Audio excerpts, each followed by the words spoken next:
I'm Chris Whitehurst. This is the Terms, Tips, and Tricks for Real Estate, and this is episode 107 on earnest money deposits. Be sure to like and subscribe and ring that notifications bell so you never miss an episode. When a buyer places an offer on a home, they do so with an official offer to purchase. As part of the offer and negotiation points, they may include an earnest money deposit.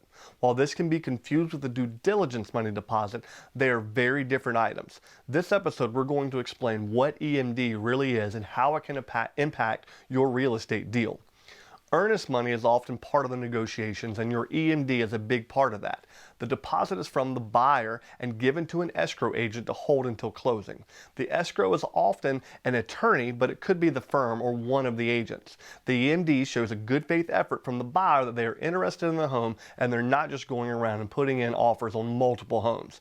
The EMD deposit demonstrates to the seller that the buyer has some skin in the game and is a serious buyer.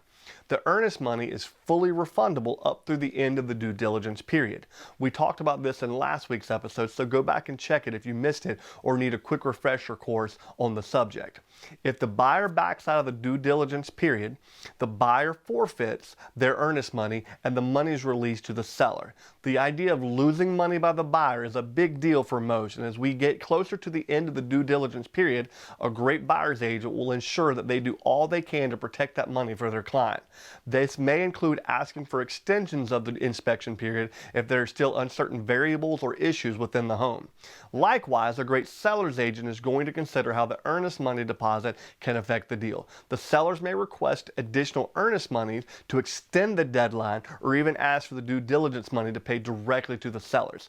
This often is needed to assist the seller with maybe extra month of unexpected mortgages and utilities while the buyers sort out the additional details of their purchase. There's more great content coming soon. Until next time, I'm Chris Whitehurst. Welcome home.